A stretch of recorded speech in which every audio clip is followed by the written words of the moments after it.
कि मन करे कि तोहके लगा लिया आंगे हो, हमके छोड़ के चली गईलू दोसरा के संगे हो। कि तू त कइले रहलू हमरा से ही करार हो, कि काना रहे तहरा अभी जीतवा पर एतबार हो।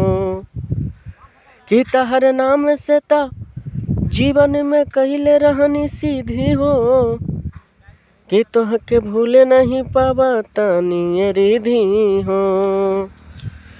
कि जिंदगी के मोर परे अरे छोड़ी गईलू ये दिल बरे जाना, कि हो गईल बदना में पागल दीवाना।